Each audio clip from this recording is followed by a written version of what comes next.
हाँ जी, नमस्कार, good morning. कैसे हैं आप लोग सभी? गुड इवनिंग कह लो, गुड मॉर्निंग कह लो, एक ही बात है। जब आप दिन में पहली बार किसी से मिलें तो आप गुड मॉर्निंग बोल सकते हैं, लेकिन कई लोग हमारे एप्लीकेशन वाले होंगे, उन्हें गुड इवनिंग। राधे राधे, जय श्री राम, जय श्री महाकाल, भारत माता की जय, सभी देवी देवताओं की जय, सभी के माता पिता की जय, है ना। चलो भाई, सनी, भगत, गायत्री, रचना, सूरज, रोशनी, मनप्रीत, स्टडी, शेर सिंह, विशाखा, विमलेश, संजना, राम भक्त, हनुमान। चलो, सब एकदम बढ़िया, जुनून वर्दी। सभी का स्वागत। आज हम लोग पढ़ने वाले हैं प्रतिशत, और प्रतिशत के अंतर्गत क्या पढ़ने वाले हैं? आय, व्यय और बचत, इनकम, एक्सपेंडिचर और सेविंग। इससे जुड़े हुए सारे सवाल करेंगे, सारे टाइप के क्वेश्चन करेंगे, और पूरा सेशन आज देखिएगा। हर प्रकार के प्रश्नों को मैंने इंक्लूड करने का प्रयास किया है। अगर कोई सा टाइप बच जाएगा तो हम किसी दिन और एक क्लास करके, और इसके जो कुछ टाइप्स बचेंगे, क्योंकि सारे टाइप्स भी एक ही बार में पूरे नहीं हो सकते हैं, लेकिन हमने वो टाइप्स उठाए जो आजकल सबसे ज्यादा पूछे जा रहे हैं। और लगेगा तो इसका एक और पार्ट कभी हम रख के और डिटेल में इसको समझ लेंगे। तो आपको पता है कि कल हमने सिंप्लीफिकेशन पढ़ा था, यानी सरलीकरण पढ़ा था। आज हमारा डे 2 है ना। 75 डेज चैलेंज जैसा हमने चैलेंज ले लिया है ना। तो आज हमारा प्रतिशत चैप्टर का आय, व्यय और बचत को उड़ाने का टारगेट है। जैसा आपको पता है कि इस क्लास में हम रोज एक टारगेट लेते हैं, बेसिक से पढ़ते हैं, टाइप वाइज पढ़ते हैं, मोस्ट इंपॉर्टेंट क्वेश्चंस और टाइप्स लेते हैं, जीरो लेवल से शुरू करते हैं, क्लास के नोट्स भी मिलते हैं, और सभी परीक्षाओं के पीवाईक्यू को समावेश करके पढ़ते हैं। तो बहुत मजा आएगा आपको इस सेशन में। और कल हमारी सिंप्लीफिकेशन की क्लास हुई थी, अगर आपने नहीं देखा है तो इस क्लास को जरूर देखिएगा। सिंप्लीफिकेशन बाय आदित्य पटेल आप सर्च करेंगे, क्लास आपको मिल जाएगी। और दो वीडियोस जो आप सबको जरूर देखना चाहिए डिजिटल सम के, तो आप जैसे ही लिखेंगे डिजिटल सम बाय आदित्य पटेल, ये दोनों वीडियोस आएंगे हमारे। और ये 6 लाख से ज्यादा विद्यार्थी इस वीडियो को देख चुके हैं, आपको भी देखना चाहिए। दो पार्ट में है, जरूर देखिए, बहुत फायदा आपको इससे मिलेगा। चले भाई, तो एक मिनट, कुछ गड़बड़ हो गया क्या यहाँ पे? 6 7 9 क्या हो गया है? अरे यार, इसमें कुछ गड़बड़ हुई है क्या?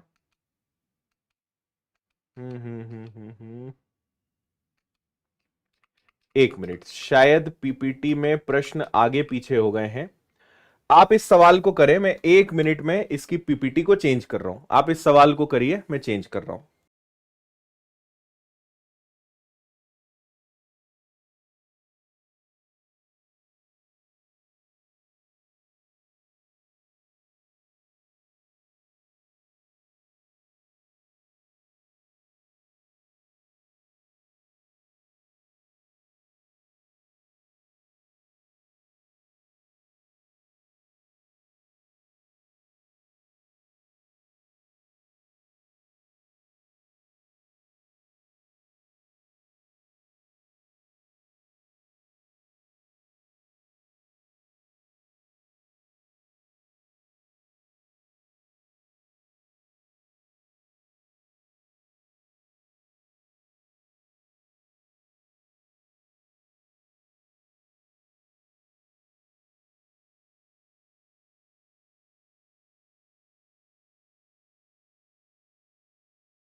थोड़ा सा पीपीटी में शायद कुछ चेंज हो गया था, तो मैंने अब सही वाली पीपीटी लगा ली है। 1 मिनट में वो लोड हो जाएगी। और उसके बाद मैंने एक्चुअली टाइप 1, टाइप 2, टाइप 3 सारे लिखे थे, तो मैंने अपने लेवल पे थोड़ा एडिट करा, तो मुझे लगता है उस कारण थोड़ा गड़बड़ हुआ है मामला। तो मैं आज की क्लास में अलग से लिख दूंगा। बाकी रोज आपको अब इस तरीके से proper type 1, type 2, type 3, type 4 और इनके नाम भी लिखे हुए मिलेंगे कि टाइप 1 में भी क्या, टाइप 2 में भी क्या, तो वो भी हमारा डेली चलेगा। चलिए, अब हमारे सामने सही वाली पीपीटी आ चुकी है ना। तो आपके सामने पहला सवाल आपको यहां पे दिख रहा है। मुझे आज हर क्वेश्चन के आगे अलग अलग लिखना पड़ेगा, तो आज आप ऐसे काम चला लो। टाइप 1 हमारा है, पर पहले थोड़ा सा बेसिक समझ लेते हैं इस चैप्टर का, है ना, कि इसमें आखिर होता क्या है। देखिए, तीन चीजें होती है हमारे पास। एक होता है आय, और आय हमेशा दो चीजों से मिलकर बनती है, व्यय और बचत। इंग्लिश में हम इसको कहते हैं कि इनकम हमेशा दो चीजों से मिलकर बनती है, एक है एक्सपेंडिचर और दूसरा है आपका सेविंग्स। क्लियर? दो चीजें आपकी हमेशा रहेंगी, आय और बचत। और एक चीज आप हमेशा और यहां पे याद रखें कि जो व्यय होता है, एक्सपेंडिचर होता है, यह हमेशा आप मान लीजिए कि 100% है। कभी हमें इनकम को भी 100% मानना पड़ेगा। चलो अभी हम ऐसा मानते हैं कि मान लो ये 100% है, एक व्यक्ति अपनी इनकम का 80% खर्चा कर रहा है, तो इसका मतलब वो बचा कितना रहा होगा, वो सेव कितना कर रहा होगा, तो 20% सेव कर रहा होगा। ठीक है, इनकम एक्सपेंडिचर तीनों का मतलब समझ में आया। आय का हमेशा मतलब है व्यय और बचत। कोई व्यक्ति 8,000 रुपए महीने का खर्च कर देता है और 5,000 रुपए बचा भी लेता है, मतलब वो व्यक्ति कितना कमाता होगा, वो 13,000 कमाता होगा। सो एक्सपेंडिचर और सेविंग जुड़ के क्या बनते हैं, इनकम यानी आय। अभी बस इतना याद रखें, फिर जैसे जैसे हम टाइप्स में आगे बढ़ेंगे मैं आपको उससे जुड़ी हुई जो चीजें होंगी वो बता दूंगा, है ना। चलिए, पहला एक बहुत ही आसान सवाल हमारे सामने है कि रीता और गीता, रीता की इनकम 1600 है और गीता की इनकम 2400 है। तो गीता की आय रीता से कितने प्रतिशत अधिक है? जीडी का एक बहुत अच्छा आया हुआ सवाल है। आपके 2 जीरो से 2 जीरो गए, 8 का दुगना 16, 8 का 3 गुना 24। अब इतना करने के बाद ना कई लोग इसी में कंफ्यूज रहते हैं, किसको ऊपर रखना है किसको नीचे रखना है, बड़ा कंफ्यूजन है। तो सुनिएगा, गीता की आय रीता से कितनी ज्यादा है। हमेशा अगर आप कंफ्यूज होते हो तो याद रखना, जिसके साथ से लगा होता है वो नीचे जाता है, इससे तुलना करनी होती है। रीता से तुलना करना है, रीता को हम नीचे रखेंगे। तो पहले तो बताओ कि गीता की इनकम कितनी ज्यादा है भाई? एक ज्यादा है, 2 से 3 है, एक ज्यादा है। किससे? रीता से।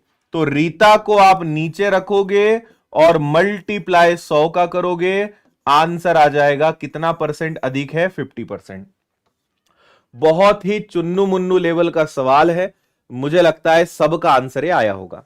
देखो, हम शुरुआत बहुत आसान लेवल से कर रहे हैं, थोड़ा सा 4-6 सवालों से वार्म अप हो जाएगा ना। जैसे जब भी आप एक्सरसाइज करते हो, रनिंग करते हो, कोई भी जिम जाते हो, तो पहले बोला जाता है वार्म अप करना चाहिए, शरीर को गर्म करना चाहिए, फिर अचानक डायरेक्ट नहीं कूद पड़ना चाहिए, है ना।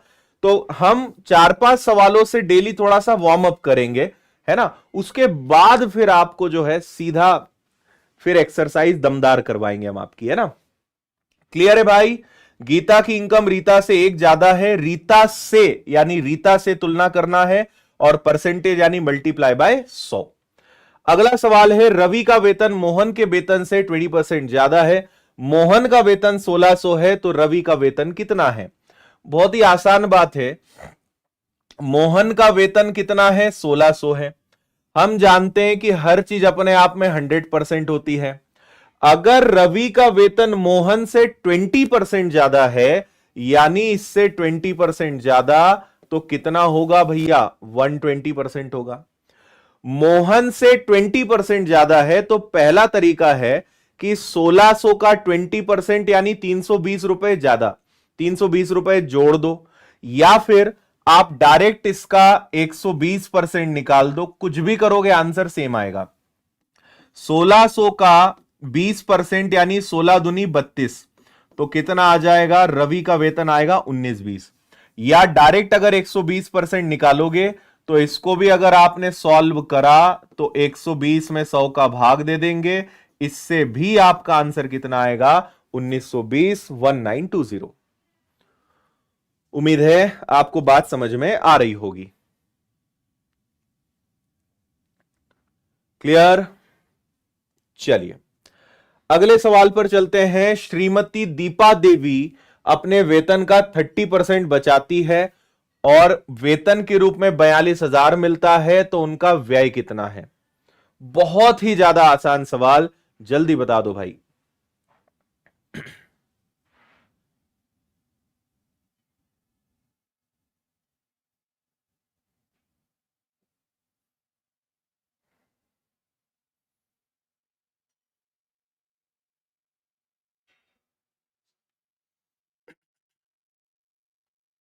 हाँ, डिजिटल सम से भी हो जाएगा, जहां लगेगा वहां डिजिटल सम लगाएंगे अपन लोग।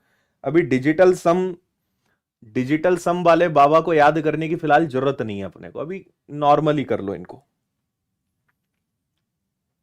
Very good. देखो भाई, 42,000 रुपए महीने का ये कमाते हैं। कोई व्यक्ति अगर अपनी इनकम का 30% बचाता है, यानी खर्चा कितना करता होगा? 70%। हाँ या ना? तो आपके 2 जीरो से 2 जीरो गए, 2 जीरो आपने लगा दिए, 7 का दुगना 14, 28 और 1 29। तो उनका खर्चा कितना होगा? उनका खर्चा होगा 29,400, 29400। क्लियर? चलिए, रीता का वेतन संगीता के वेतन से 25% अधिक है। संगीता का वेतन रीता से कितना कम है? एक रीता है, एक संगीता है। पहला तरीका यह हो सकता है कि 25% का मतलब होता है 1/4, है ना? जिनको नहीं पता है उनके लिए मैं बता रहा हूं कि अगर 1/4 है, कभी आपसे बोले अधिक है, कभी बोलेंगे वृद्धि कर दी, कभी बोलेंगे कम है, कभी बोलेंगे कमी कर दी, है ना? वृद्धि होगी तो 4 में हमेशा 1 जुड़ेगा, कमी होगी तो 4 में से हमेशा 1 घटेगा। कोई चीज अधिक है तो 4 से बढ़ के वो 5 हो जाएगा। कोई चीज कम है तो 4 से 1 कम होके वो क्या हो जाएगा? 4 से 1 कम होके वो 3 हो जाएगा। 4 पे 1 बढ़ सकता है या 4 पे 1 कम हो सकता है। बहुत लॉजिकल और सिंपल बात है ना? तो रीता का वेतन संगीता से 25% ज्यादा है। अगर संगीता की कमाई 4 है तो रीता उससे 1 ज्यादा ही कमा रही है, यानी 5 कमा रही है। या तो ऐसे कर लो, अगर आपको यह नहीं आता है तो 100 मान के कर लो कि माना संगीता की कमाई 100 रुपए है, तो ये 20% ज्यादा कमाती है, 120 हो गया। तो 20 से कटेगा 5 बार, 20 से 25 से, सॉरी 25% है, 25% है, 25 से कटेगा 5 बार, 25 से कटेगा 4 बार। तो ऐसे भी कर सकते हो। अब बोला है संगीता का वेतन रीता से कितना कम है। मैंने आपको थोड़ी देर पहले ही कहा था, जिसके आगे से लगता है वो नीचे जाएगा। रीता से कितना कम है? 1 कम है भैया, यानी 1 कम है 5 पर, 20% कम है, 20% इज द आंसर। ये सिलेक्शन पोस्ट है जो आपको, आप में से कई सारे लोग जानते नहीं होंगे। एसएससी हर साल इसका भी एग्जाम निकालता है और आज 1 फरवरी को इसका नोटिफिकेशन भी आना है। तो हो सकता है कि इस क्लास के चलते चलते इसका नोटिफिकेशन आ जाए या इस क्लास के बाद आए। तो आज इसका नोटिफिकेशन आएगा। अगर आपने कभी इस वैकेंसी के बारे में नहीं सुना है तो आज जब वैकेंसी आ जाएगी तो मैं वीडियो डालूंगा, इसका वीडियो देखना। आप बोलोगे अरे ये तो हमें पता ही नहीं था आज तक कि ये भी एक अच्छा मौका हमारे पास होता है। तो वैकेंसी आने पे वीडियो में डालूंगा, उसको देखना। अभी इसके बारे में और ज्यादा चर्चा नहीं करते हम। बाकी बहुत अच्छी एग्जाम है, देनी चाहिए आपको। राम की आय श्याम की आय से 80% अधिक है। श्याम की आय घनश्याम की आय से 50% अधिक है। 1 हो गए हमारे राम, 1 हो गए हमारे श्याम और 1 हो गए हमारे घनश्याम। ठीक है भाई, 2 तरीके यहां पे होते हैं। या तो आप इसको रेशो से कर सकते हो, या तो आप इसको अनुपात से कर सकते हो, और अगर अनुपात से नहीं करना है तो आप डायरेक्ट भी कर सकते हो। ऐसे सवालों में मैं हमेशा यह कहता हूं कि आप डिपेंडेंसी पे जाओ। यहां से हमारा टाइप चेंज हो चुका है भाई, है ना? यहां पे आप नोट कर लेना, हमारा यहां से टाइप नंबर 2 आ चुका है ना? अब हम टाइप थोड़ा सा चेंज कर रहे हैं। राम डिपेंड है श्याम पे, श्याम डिपेंड है घनश्याम पे। तो आप शुरुआत कहां से करोगे? यहां से करोगे, है ना? तो आप इसको कुछ भी मान लो, जो इच्छा है मान लो। तो आपने कहा कि सर मैंने मान लिया इसको 100। श्याम की आय घनश्याम से 50% ज्यादा है। अगर ये 100 कमाता है तो ये 50 ज्यादा ही कमाएगा, यानी 150 कमाएगा। ठीक है, हमेशा लास्ट वाले व्यक्ति से, क्योंकि राम डिपेंड है श्याम पर, श्याम डिपेंड है घनश्याम पर, तो आखिरी वाले व्यक्ति को 100 मान लो, 5 मान लो, 1 मान लो, 10 मान लो। जब भी मैं कभी भी आपसे कहूं मान लो, तो मानने का मतलब होता है कोई भी नंबर मान लो, आंसर कभी अलग नहीं आ सकता। आप बोलोगे सर मेरी 200 मानने की इच्छा है, मान लो, 500 मानने की इच्छा है, मान लो, आंसर कभी अलग आ ही नहीं सकता, चाहे कुछ मान लो। ठीक है। राम की आय श्याम से 80% ज्यादा है भैया, इससे 80% ज्यादा है, तो या तो 80% निकाल के जोड़ो या डायरेक्ट 180% निकाल दो, एक ही बात है ना। तो 15 8 120, 15 12, यानी यह आएगा 270। चेक करो सही है क्या। 180 का मतलब हुआ 180/100। फिर इसको मैंने सॉल्व किया, 50 से 3 बार, 50 से 2 बार, 2 से 90 बार, 9 तिया 27। समझ में आ गया। श्याम घनश्याम से 50% ज्यादा और राम श्याम से 80% ज्यादा। तो 80% ज्यादा यानी या तो 80% निकाल कर जोड़ दो या 180% निकाल दो, तो डायरेक्ट आ जाएगा। दोनों का मतलब एक ही है। क्या आपको इतनी बात समझ में आई। अब पूछा क्या है भाई, आपसे पूछा है राम की आय घनश्याम से कितनी ज्यादा है। किससे, किसके साथ से लगा है, घनश्याम से, तो घनश्याम की इनकम को नीचे रखना पड़ेगा। राम की इनकम घनश्याम से कितनी अधिक है। आपको एक और यूनिवर्सल रूल बता देता हूं पूरे मैथ्स का, कभी भी अधिक शब्द आए या कभी भी कम शब्द आए, इसका हमेशा मतलब होता है कि जिन लोगों की बात चल रही है भैया उसमें डिफरेंस ले लेना, उनमें अंतर ले लेना। अधिक है, कम है, ऐसे चुनाव वाले में बोलते हैं हार या जीत, हार या जीत मतलब अंतर, कम या अधिक मतलब अंतर, है ना। ये हमेशा ध्यान रखिए। तो अधिक बोला है, अंतर ले लो, कितने का अंतर है, 170% का, 170 का। तो 170 का अंतर है, घनश्याम से तुलना करनी है, आंसर परसेंटेज में देना है, तो 100 से 100 जाएगा, 170% का अंतर है दोनों में, यह आपका आंसर हो जाएगा। क्लियर है। देखो भाई हम बातचीत बिल्कुल नहीं करेंगे, आप भी सिर्फ पढ़ने पे ध्यान लगाओ, इधर उधर की बातें बिल्कुल मत करो। बहुत समय आपका कीमती है, मेरा भी कीमती है। हम जितना अपने काम को ईमानदारी से करेंगे उतना आगे बढ़ेंगे। मैं बहुत ईमानदारी से पढ़ाता हूं, आप बहुत ईमानदारी से पढ़िए और देखिए रिजल्ट शानदार आएगा। गप्पेबाजी नहीं करेंगे अपन, है ना। पढ़ो आप बस, बताओ। और हम जितनी कम बात करेंगे उतने ज्यादा सवाल होंगे, है ना। इसलिए समय को महत्व दो, समय की कीमत को समझो। सिलेक्शन लेने के बाद आप आना, अपन दिन भर बैठ के एक दिन गप्पे मारेंगे, उस दिन कोई पढ़ाई नहीं, पर अभी पढ़ो आप। चलें आगे, अगला देखिए।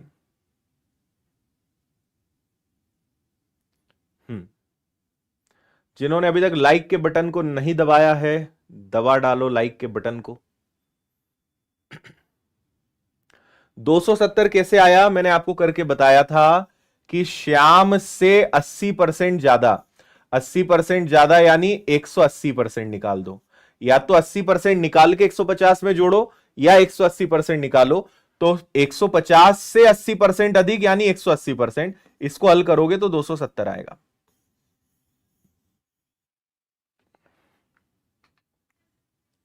हाँ,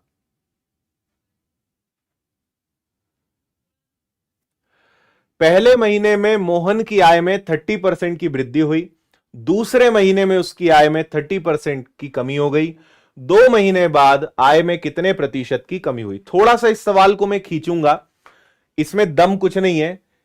3 तिया 9, आंसर इसका 9 आ जाएगा, 9% की कमी। ये हो गया सॉल्व। पर मैं ये मानकर चल रहा हूं कि आप में से कई लोगों को पता नहीं कि ऐसे सवाल कैसे करते हैं, तो मैं थोड़ा सा बेसिक बता देता हूं। 30% का मतलब होता है 30/100 यानी 3/10। और जैसा मैंने आपको थोड़ी देर पहले कहा कि अगर वृद्धि हुई है तो 10 में 3 जुड़ेगा, कमी हुई है तो 10 में से 3 घटेगा। एक बार वृद्धि हुई है और एक बार घटा है, यानी एक बार 10 पे 3 जुड़कर 10 से हो गया 13।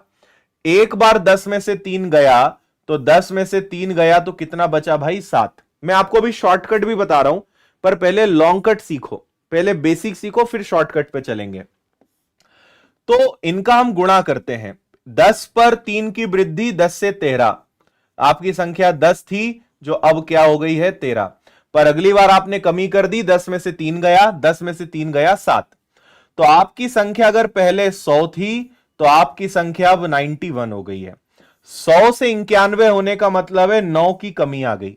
9 घट गया, 100 से 91 यानी 9 की कमी किस पे हुई? 100 पर, मल्टीप्लाई बाय 100। तो आप कहोगे कि सर उस संख्या में 9% की क्या आ गई? कमी आ गई। 9% की कमी आ गई। चाहे कोई भी परसेंटेज दिया हो, आप इस तरीके से प्रश्न को हल कर सकते हो। पर आप बोलोगे सर आपने कैसे किया, 3 तिया 9 कर दिया और आप हमें इतना लंबा तरीका बता रहे हो, वही शॉर्टकट बताओ। तो मैं आपको अब शॉर्टकट बता देता हूं। इस शॉर्टकट की दो शर्तें हैं। यह हमेशा नहीं लगेगा। यह कब लगेगा? पहला, कि जब परसेंटेज सेम दिए हो, दोनों प्रतिशत समान दिए हो, और अगर एक बार वृद्धि हो रही है और एक बार कमी हो रही है। पहले वृद्धि बाद में कमी, पहले कमी बाद में वृद्धि, कोई फर्क नहीं पड़ेगा। ट्रिक तभी लगेगी जब एक बार वृद्धि और एक बार कमी हो और परसेंटेज सेम हो। तो इसकी ट्रिक होती है संख्या का स्क्वायर करके 100 का भाग दे दो, और याद रखना आंसर हमेशा कमी में आता है, आंसर हमेशा डिक्रीज में आता है। तो आप देखिए दोनों जगह 30-30% है, एक बार बढ़ रहा है एक बार कम हो रहा है। तो हम कहेंगे कि सर संख्या का स्क्वायर करके 100 का भाग दे दें क्या? तो 30 का वर्ग बटे में 100, तो ये कैंसिल हो गया, तो ये 9 आ गया। और ऐसे क्वेश्चंस का आंसर हमेशा कमी में आता है, इसलिए मैंने कहा 3 तिया 9। आंसर हमेशा कमी में आएगा, ये बात आप ध्यान रखिएगा, है ना। ये ट्रिक आप हमेशा लगाएं, पर शर्तें याद रखें, दोनों परसेंटेज सेम होना चाहिए, एक बड़े एक कम हो। पहले कम बाद में बड़े, पहले बड़े बाद में कम हो, फर्क नहीं पड़ता, ट्रिक काम करेगी। बशर्ते कि दोनों कैसे होने चाहिए? सेम। और अगर सेम नहीं है तो लॉन्ग मेथड से, नॉर्मल मेथड से आपको करना है, उसमें कोई अंतर नहीं है। क्लियर? 30 का वर्ग बटे 100 यानी 9% की कमी हो जाएगी। यह आपके प्रश्न का आंसर है। बेसिक और शॉर्टकट दोनों से मैंने आपको बताया। अगला सवाल देखते हैं। किसी कर्मचारी का वेतन पहले 15% बढ़ा फिर 25% घटा, क्या कमी हुई? है ना भाई। अब यहां पर भी हम चलो पहले लॉन्ग मेथड समझते हैं। 15% का मतलब क्या होता है? 15% का मतलब होता है 15/100। 5 से कटेगा 3 बार, 5 से कटेगा 20 बार।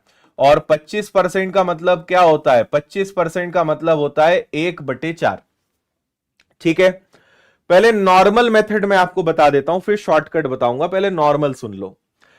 आपने पहले 15% बढ़ाया। 15 बढ़ाया मतलब भैया आपकी संख्या 20 थी, आपने उसको 23 कर दी। 20 से संख्या 23 कर दी। फिर 25% घटाया, 25% डिक्रीज किया, तो 4 में से 1 गया, आपकी संख्या 4 से कहां आ गई? 3 पर आ गई। इसको बढ़ाया तो जुड़ेगा, इसको घटाया तो घटेगा। क्या बात क्लियर है ना। 20 पर 3 की वृद्धि और 4 पर 1 की कमी, 20 से 23, 4 से 3 हो गया। अब मुझे बताइए कि आपकी संख्या पहले क्या थी? 80। 20 इंटू 4, और 23 का 3 गुना क्या हो गया? 69। आपकी संख्या 80 हुआ करती थी जो 69 हो गई। 80 से 69 होने का मतलब है 11 की गिरावट, 11 कम हो गया। 11 की कमी हुई है किस पर? 80 पर, मल्टीप्लाई बाय 100। 11 कम हुआ है, और हम हमेशा किसी भी चीज की तुलना करते हैं कि भैया पहले क्या था। पहले आपके पास 80 रुपए थे, अब 69 ही बचे, तो 11 रुपए कम हो गए ना। किस पर कम हुए? 80 पर। 80 नीचे रखेंगे, 100 का गुणा करेंगे और सॉल्व करेंगे। तो 20 से कैंसिल होगा 4 बार, 20 से कैंसिल होगा 5 बार, 11 इंटू 5 55, उसमें 4 का भाग देना है। 13 इंटू 4 52 और 75, 13.75% की कमी, यह आपके प्रश्न का आंसर माना जाएगा। कौनो दिक्कत परेशानी?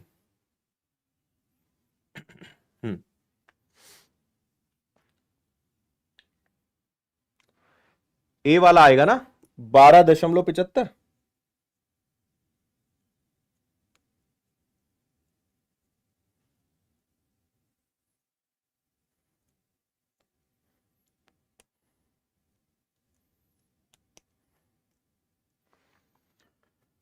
क्लियर है? इसके लिए एक फॉर्मूला भी होता है जो मैं आपको बताता हूं। इनके लिए एक फॉर्मूला भी जनरली हम यूज करते हैं। भाई ये तो बेसिक है, ये इंटरनेशनल मेथड है, हर जगह लगेगी। पर एक फॉर्मूला भी होता है जो आपको किताबों में मिलेगा कि x minus y, x into y और बटे में 100।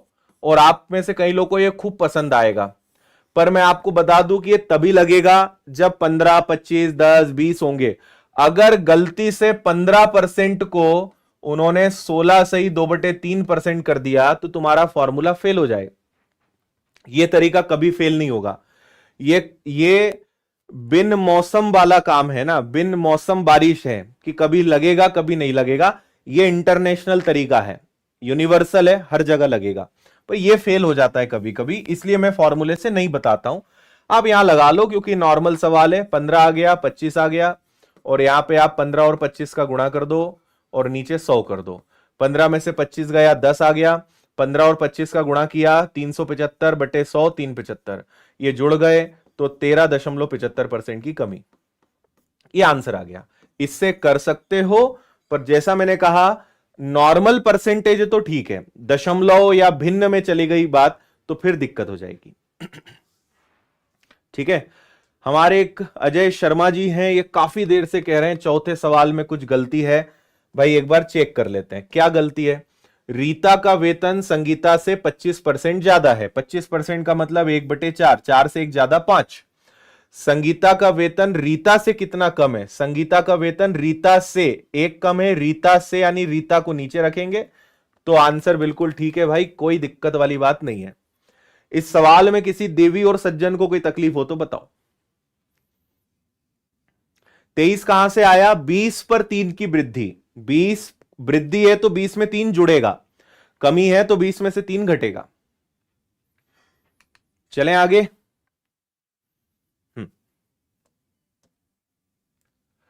3 वर्ष पहले रमन का वेतन 45,000 था।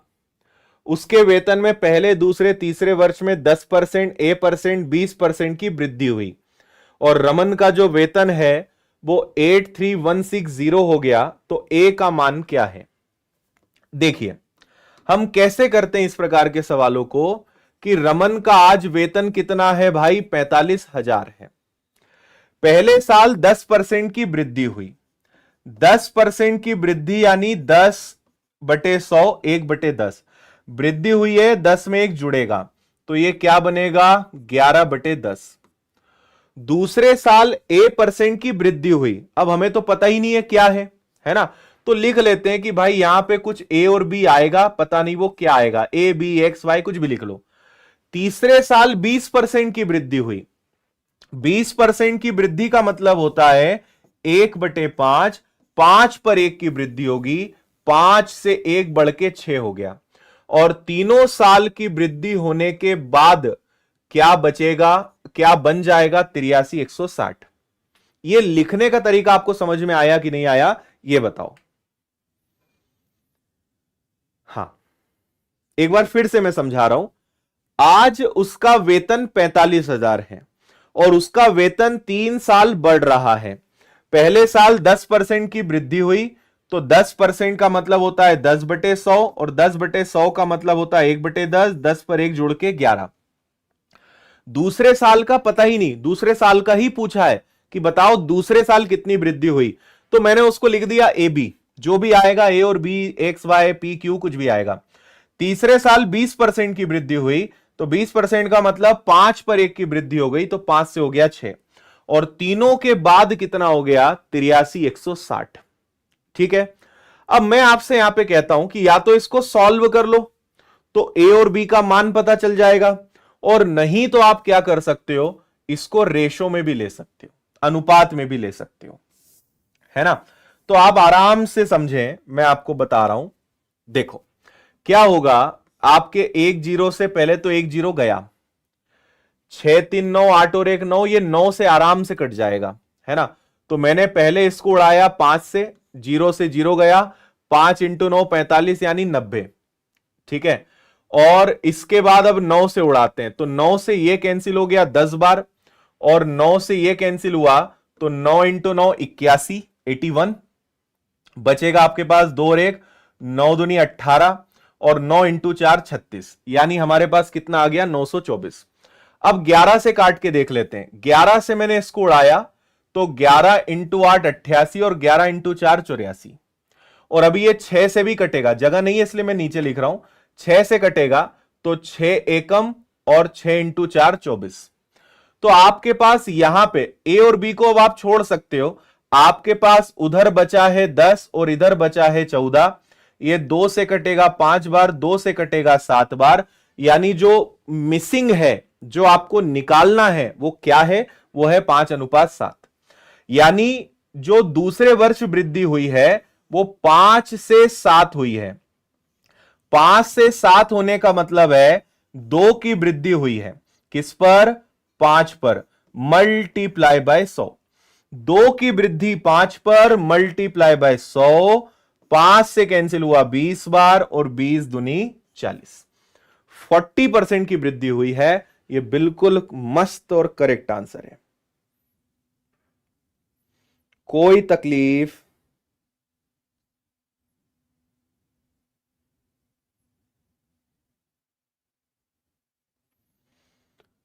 आया मजा?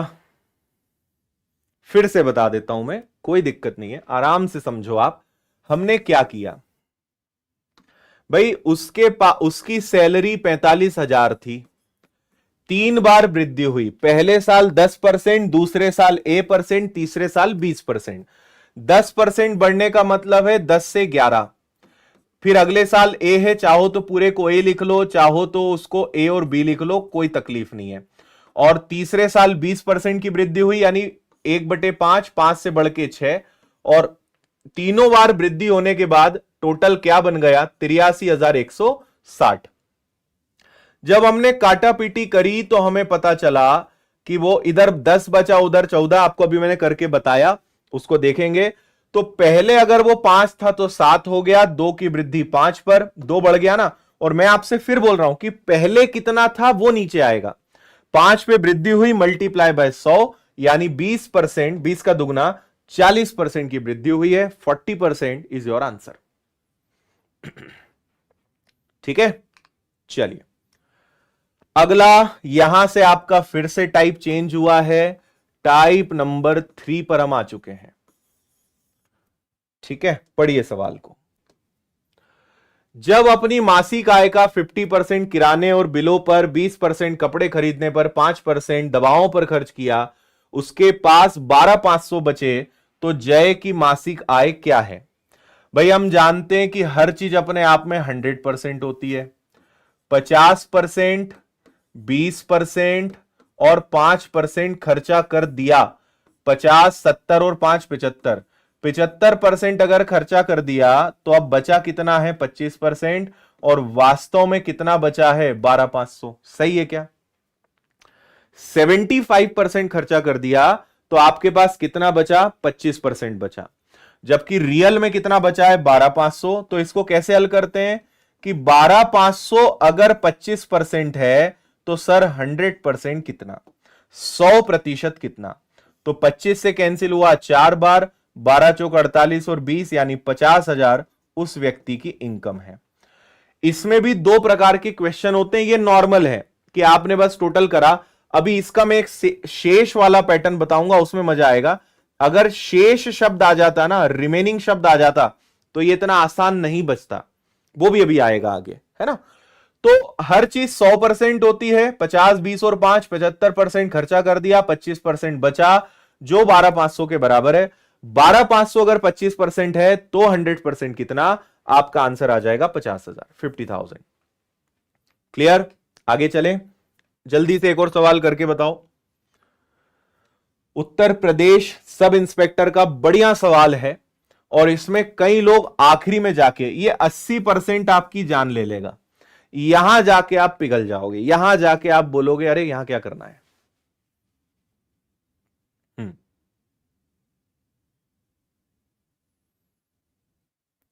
ठीक है राधे कुमार, भावनाओं को समझो उस प्रश्न की। जाफर अपनी बचत का 17% वृद्धाश्रम, 18% अनाथ आश्रम, 19% चिकित्सीय मदद के लिए दान करता है। बचत में से शेष राशि 13,800 का बैंक में जमा करता है। जाफर के वेतन का 80% बचत राशि है, तो उसका वेतन ज्ञात कीजिए। अब आप क्या करोगे मैं बताता हूं। 17%, 18% और 19% को जोड़ दो, तो 17 + 18 + 19 यानी 54%, है ना। अगर वो 54% का दान कर देता है तो भाई बचाता कितना है, 46% बचाता है। और बचत में से 13,800 को बैंक में जमा कर रहा है। अब सुनना मेरी बात, उसकी जितनी भी कमाई है उसका 46% बचाता है, और जितना बचाता है उसका 80% जो है, या इसको मैं उल्टा कहूं, आप एक काम करो, 80% को बाद में समझते हैं, नहीं तो आप डबल कंफ्यूज होंगे।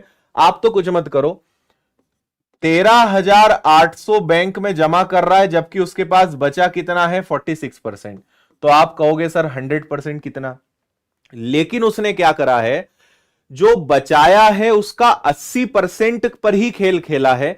यानी इससे जो भी आएगा वो अपने आप में 80% होगा, तो 100% कितना। आप ऐसे समझिए कि जितना भी पैसा था उसका 80% उसने बचाया, और जितना बचाया उसमें से 54% गया, तो उसका 46% उसने जो है बचाया, और आखिरी में उसके पास बचा कितना, 13,800। अगर आप समझ पा रहे हैं तो यहां पे खेल एक्चुअल में ये चल रहा है कि जो बचाया वो 80% उसका वो कंट्रीब्यूशन करता है, उस 80% का वो यूज करता है। क्लियर है। जितना है पहले तो उसका 80% निकाला, उस 80% में से दान किया, और अब बचा जो बैंक में जमा किया, तो इसीलिए 80 भी नीचे जाएगा, 46 भी नीचे जाएगा। और अब आप इसको बिंदास सॉल्व कर सकते हो।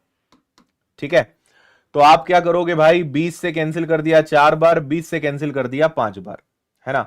और क्या कर सकते हो, अब यहां पर मेरे दिमाग में आ रहा है कि यहां पे डिजिटल सम लगा लें क्या। आप क्या बोलते हो, मेरी इच्छा हो रही है कि यहां पे डिजिटल सम लगा लिया जाए, है ना। अब डिजिटल सम पड़ा है तो आपको मजा आ जाएगा, यहां पे डिजिटल सम लगा लेते हैं। देखो भाई, 8 और 1 9 गया तो बचा 3, यहां क्या है 5, उसको देखने की जरूरत ही नहीं है। 6 और 4 10, 10 मतलब 1, और यहां क्या है 4, 4 आने पे 7 का गुणा और 7 का भाग, तो ये गया। 5 तिया 15, 15, या आप कैसे भी कर लो, 5 तिया 15, 15 मतलब 6, 6 और 7 हो गया 42, और 42 का मतलब क्या हो गया 6। तो डिजिटल सम क्या आएगा, डिजिटल सम 6 आएगा। और इसीलिए मैंने आपको क्लास की शुरुआत में कहा था कि डिजिटल सम पढ़ना ही है, डिजिटल सम आना ही चाहिए आज के जमाने में आपको। और नहीं आता है तो मैं बता चुका हूं क्या करना है, ढूंढो अब। तो 7 और 5 12 और 3 15, 7 3 10 5 15, 15 का मतलब 6, इसके आंसर होने की प्रबल संभावना है। 7 5 12 और 2 14, 14 का मतलब 5, ये आंसर नहीं हो सकता। 2 आंसर नहीं हो सकता। 5 4 9 और 2 11, 11 मतलब 2, आंसर नहीं हो सकता। तो बहुत बहुत बधाई आप सभी को, एक ही ऑप्शन है जिसका योग करने पे 6 आ रहा है। सो आंसर इज 37500, 37,500 बिल्कुल करेक्ट आंसर है। ठीक है, और जिनको डिजिटल सम नहीं आता वो इसको काटा पीटी करो और सॉल्व करो, और जिनको डिजिटल सम आता है वो एकदम तेजी से आपसे आगे निकल जाएंगे। मैंने पहले भी कहा है कि YouTube पे जाइए, सर्च करिए डिजिटल सम बाय आदित्य पटेल, आप नाम लिखेंगे मेरा, 2 धमाकेदार वीडियो आपको मिलेंगे, और उसके बाद आपके लिए कैलकुलेशन एकदम लड्डू हो जाएगा। आया समझ में, 80 और 46 दोनों का भाग हमने क्यों दिया। सवाल नंबर 11,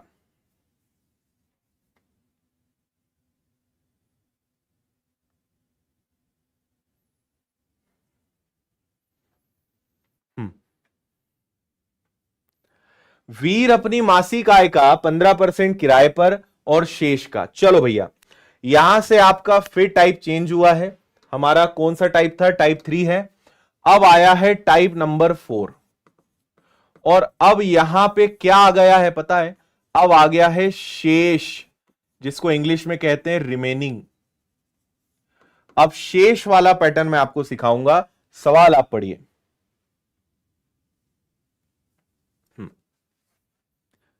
पीडीएफ इसकी मिलेगी आपको टेलीग्राम पर, टेलीग्राम द विनर्स इंस्टीट्यूट, वहां पे पीडीएफ मिलेगी। डिस्क्रिप्शन में लिंक है, आखिरी में सब बता दूंगा मैं। अगर दो ऑप्शन का डिजिटल सम सेम हो तो अंजलि जी इसलिए आपको डिजिटल सम की क्लास पढ़नी पड़ेगी, इसका जवाब आपको वहीं मिलेगा। क्या बात है भाई, वाई पवार, रीना बैरागी, भदौरिया जी, इन लोगों ने आंसर भी दे दिया। देखो, वीर अपनी मासिक आय का 15% किराए पर, शेष का 60% गृह कार्यों पर खर्च करता है। मैं आपको एक बहुत कमाल की ट्रिक बता रहा हूं, आप हमेशा ध्यान रखना, जब भी शेष आए तो आप शेष ही लो। 15% किराए पर दे दिया, शेष का 60% गृह कार्यों पर खर्चा किया और इतना बचाया। मेरी बात फिर से ध्यान से सुन लेना, जब भी शेष आए तो शेष ही यूज करना है।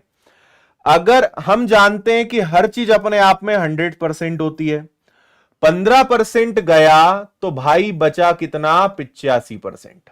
100 में से 15 गया, फिर बचे हुए का 60 गया, तो 100 में से 60 गया तो भाई बचा कितना, 40%। और जब भी शेष वाले सवाल आते हैं तो जो शेष बचेगा वो अपने काम का। ठीक है, मुझे नहीं पता कि उसकी कमाई कितनी थी, 15 गया तो भाई कितना बचा, 85%। फिर बचे हुए का 60 गया तो कितना बचा, 40%। जबकि रियल में कितना बचा है, 2210। जो इसको सॉल्व कर लेगा उसका आंसर आ जाएगा। ठीक है, 8 5 13, 13 इंटू 4। अब मैं क्या करूंगा, चलो इसको ऐसे कर लेते हैं, 2210 है, 85 भी नीचे जाएगा, 40 भी नीचे जाएगा, और परसेंटेज के 2 बार 100 यहां जाएंगे, है ना। 85 नीचे, 40 नीचे, परसेंटेज के 100 ऊपर।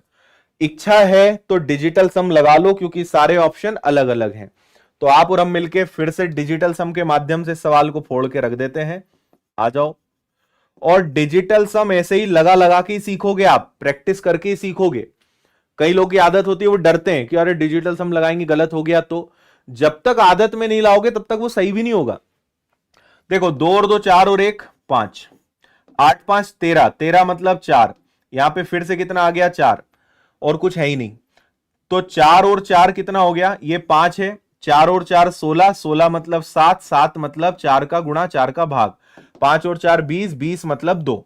जिसका डिजिटल सम 2 है वो आंसर है। 8 हो नहीं सकता, 7 हो नहीं सकता, 7 और 5 12, 12 का मतलब 3 नहीं हो सकता, 6 और 5 11, 11 का मतलब 2 बिल्कुल हो सकता है।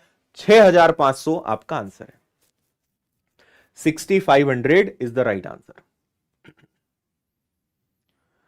श्याम शाह कह रहे हैं सर थोड़ा फास्ट कराइए। श्याम, सबको लेकर चलना है भाई, है ना।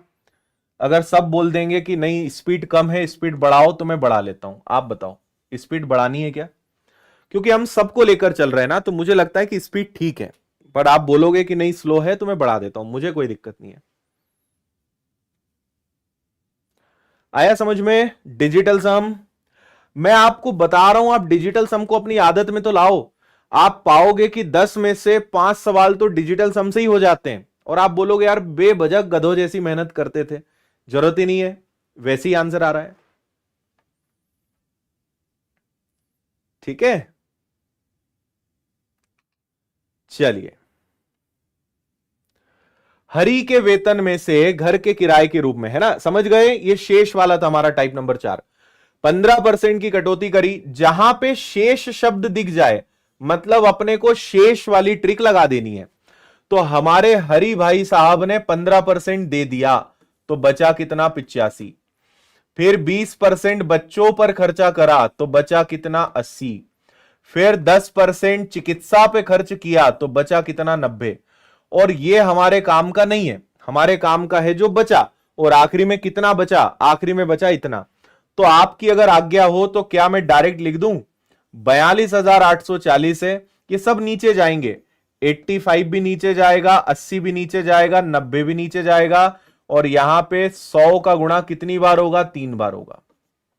ठीक है, अब यहां एक तकलीफ है, और वो तकलीफ क्या है कि जब नीचे 9 आता है तो डिजिटल सम नहीं लगता। है ना। अब क्या करें भाई, अब आपको पूरा पूरा सॉल्व करने के अलावा कोई तरीका नहीं है, काटा पीटी करो फटाफट कट जाएगा।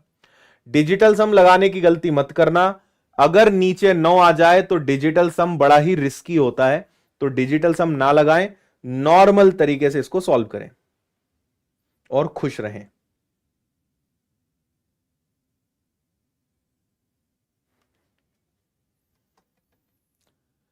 चार का मल्टीप्लाई क्यों किया ललित, मेरे छोटे से भाई, नन्हे मुन्ने भाई, इसीलिए बोल रहा हूं कि डिजिटल सम चैप्टर पढ़ लेना, उसमें सब बताया हुआ है कि ऐसा क्यों वैसा क्यों।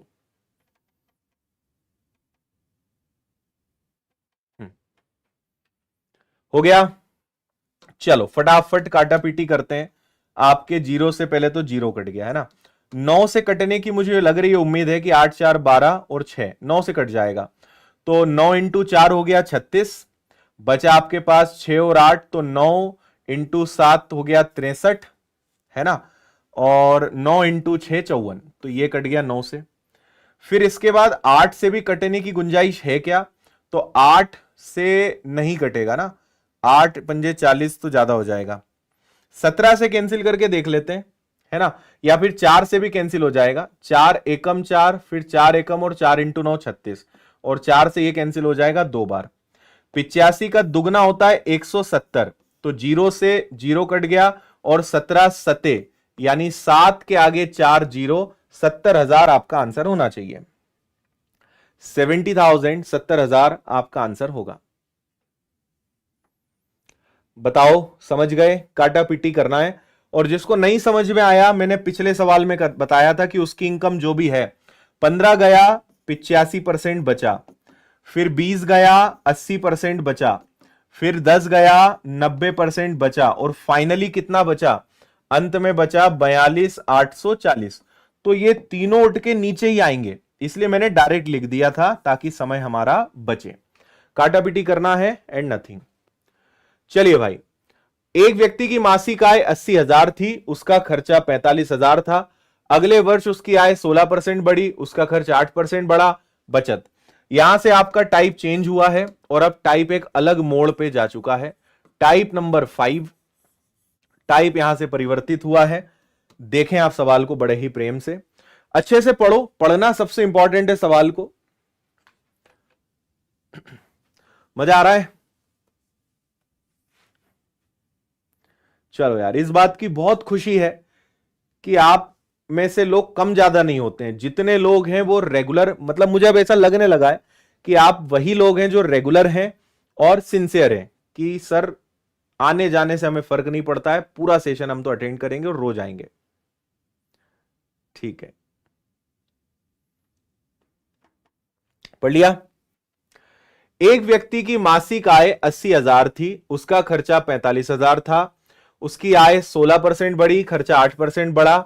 आपको याद हो तो आज जब मैंने चैप्टर शुरू किया था तो मैंने आपसे कहा था कि आय यानी इनकम का मतलब हमेशा क्या होता है, इनकम हमेशा दो चीजों से मिलकर बनता है, पहला तो व्यय, और व्यय को कहते हैं एक्सपेंडिचर, और दूसरा है बचत, और बचत को कहते हैं सेविंग्स।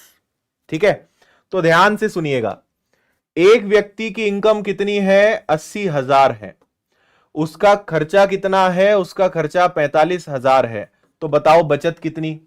यार 80,000 में से 45,000 कोई खर्चा करेगा तो क्या 35,000 नहीं बचाएगा, कौन सी बड़ी बात है ना, 80,000 में से 45,000 गया, 35,000 बचा।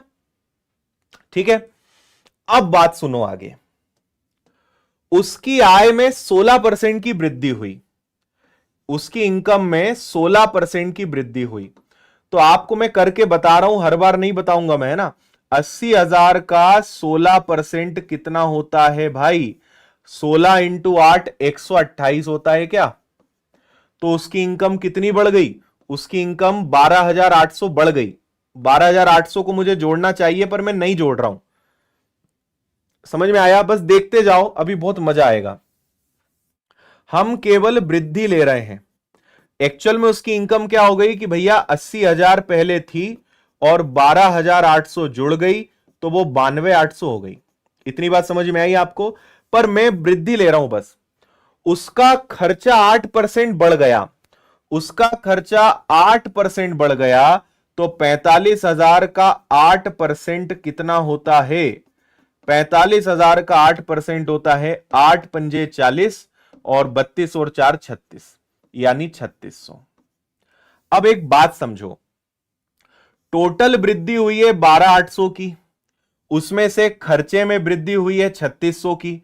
अब जो बचा वो कहां आएगा? वो बचत में ही वृद्धि हुई होगी, है ना भाई। टोटल 12,800 रुपए का अंतर आ रहा है।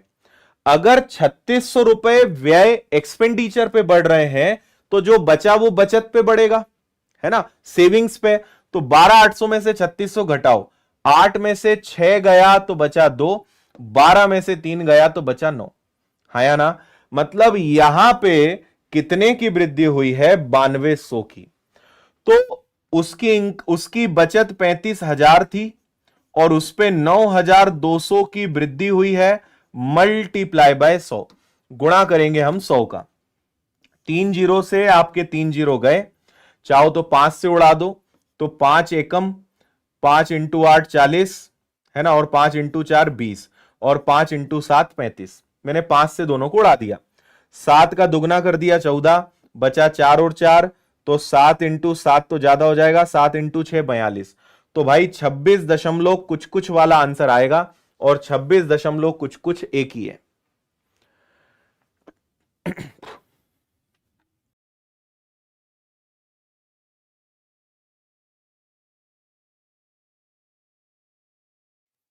आया समझ में?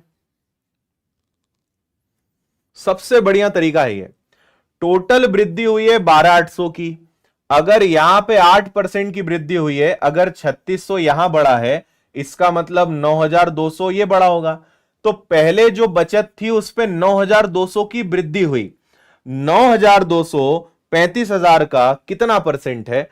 आंसर आएगा 26 दशमलव समथिंग समथिंग। भाई दशमलव के बाद 2 अंक काफी, आगे करके क्या करना है अपने को? क्लियर है? अभी ये वाले प्रश्नों का लेवल और बढ़ेगा, अभी मजा आने वाला है, ठीक है। चलो अगला देखो, एक महिला का व्यय और बचत का अनुपात 5 और 1 है, ठीक है। देखो कभी भी आपको ऐसे अगर अनुपात में दे देना कि भाई ये अनुपात है, ऐसा कुछ रेशो है, तो मैं हमेशा कहता हूं कि वहां पे कुछ मान लो, कोई वैल्यू मान लो। आपको पता है कि आय हमेशा होती है व्यय धन बचत से।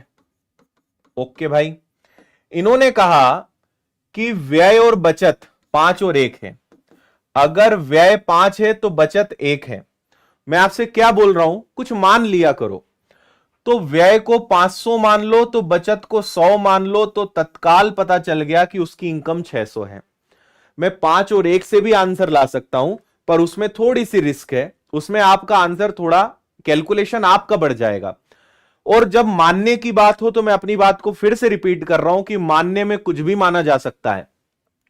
मैं 50 और 10 ले लूं, 500 और 100 ले लूं, 5,000 और 1,000 ले लूं, 50,000 10,000 ले लूं, कोई फर्क नहीं पड़ता। जो चेंज करो दोनों में करो। 500 और 100 मान लिया। अब देखो आगे, इन्होंने बोला उसकी आय में 10% की वृद्धि हुई। आय में 10% की वृद्धि हुई, तो 600 का 10% अगर आपकी आज्ञा हो तो डायरेक्ट 60 लिख दूं। और उसके व्यय में 20% की वृद्धि हुई। व्यय में 20% की वृद्धि हुई, तो इसका 20% कितना हो जाएगा भाई? इसका 20% हो जाएगा 100। 500 का 20% कितना होगा? 100 होगा, है ना। तो अब ये बताओ कि यहां पे तो 10% की ही वृद्धि हुई, है ना। उसकी बचत में क्या परिवर्तन हुआ? अब बताओ क्या करोगे? ठीक है, उसकी बचत में क्या परिवर्तन हुआ? अब आप देखो, ये 100 बढ़ा, पर ये तो 60 है। इसका मतलब उसकी बचत में 40 की कमी आई होगी। 100 में से 40 जाएगा जब ही तो 60 आएगा। तो उसकी बचत 40 कम हुई होगी, किस पर? 100 पर। मल्टीप्लाई बाय 100, यानी उसकी बचत में कितने की कमी आई? 40% की। 40% की। क्या मामला क्लियर है आपको? कोई डाउट है आप बिंदास लिखकर पूछा करो कि सर मुझे ये समझ नहीं आया, मुझे वो समझ नहीं आया, मैं आपको बिल्कुल समझाऊंगा, है ना। भाई सोचो, उसकी इनकम में 10% की वृद्धि हुई, 10% की वृद्धि मतलब कितना हो गया 60, पर 100 रुपए तो यहीं बढ़ गए। 500 का 20% कितना होता है? 500 का 20% 100 होता है। जब 100 बढ़ गया तब भी 60 क्यों आ रहा है? मतलब बचत में कमी हुई होगी।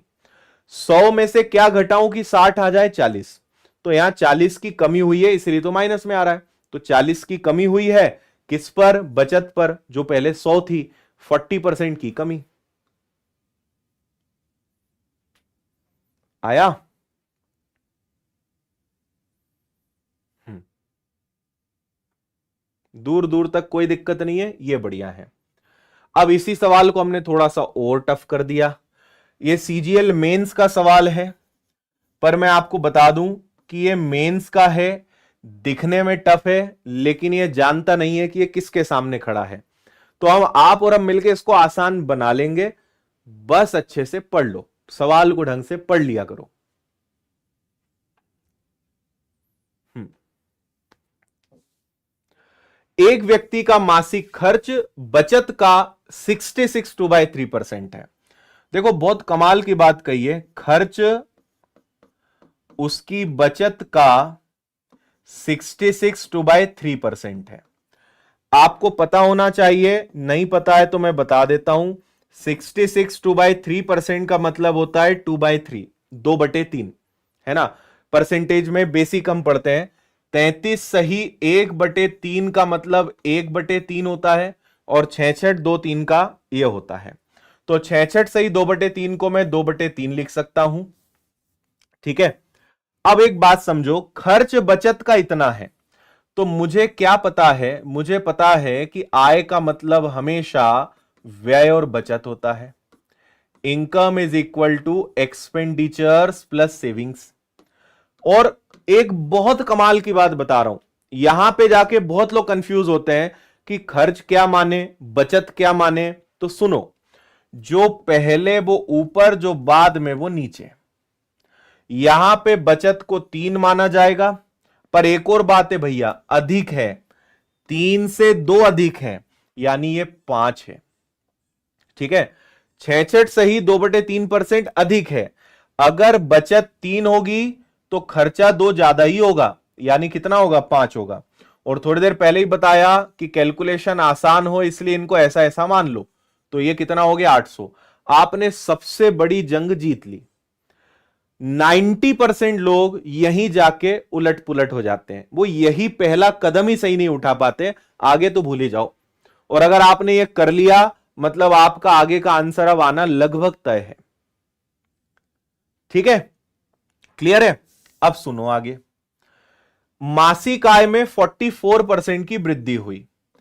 इसमें कितने की वृद्धि हुई भैया? 44% की वृद्धि हुई, है ना।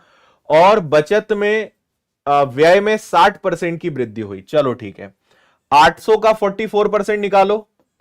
800 का 44% कितना होता है? 8 इंटू 4 32, 32 और 3 हो गया 35, यानी 352। ठीक है, 352 की यहां पे वृद्धि हुई। इधर चलते हैं। खर्च में 60% की वृद्धि हुई। 500 का 60% 300, 500 का 60% कितना होता है? 300। ठीक है, तो उसकी बचत, अब देखो 300 और 352, मतलब यहां पे कितने की वृद्धि हुई होगी? 52 की। और मैंने कहा कि ये सब क्या है? हम वृद्धि ले रहे हैं भाई। टोटल वृद्धि हुई 352 की, उसमें से खर्चा ही 300 रुपए है, मतलब जो बचा 52 रुपए वो बचत बढ़ा है। और इन्होंने स्पष्ट कहा है कि बचत 1040 की होती है। तो बचत में वृद्धि हुई 1040 की, जबकि हमारे हिसाब से हुई 52 की।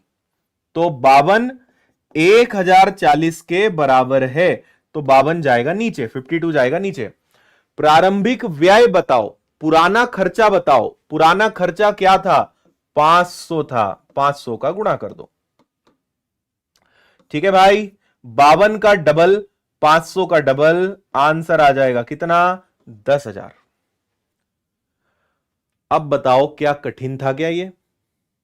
कोई दम वाली बात नहीं थी, मस्त सवाल था।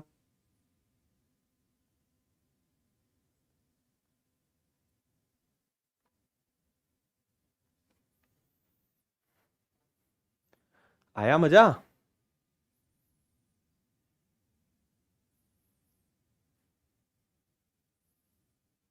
हम्म। 800 पर 44% की वृद्धि हुई। 800 का 44% 352, यानी टोटल वृद्धि होनी चाहिए 352 की। व्यय में 60% की वृद्धि हुई, यानी व्यय में वृद्धि हुई 300 की। 352 में से 300 गया तो बचा कितना? 52, यानी 52। 52 की वृद्धि हुई है, जबकि रियल में 1040 की, तो 500। पुराना खर्चा कितना? 500 कितना? Answer will be 10,000। उम्मीद है आपको खूब आनंद आ रहा होगा। ठीक है, चलो अगले सवाल पर चलते हैं भाई। सेम टाइप का सवाल है, आप इसको पढ़ो, और आपकी आज्ञा हो तो मैं पानी पी लेता हूं, है ना? पढ़ो जल्दी से इसको।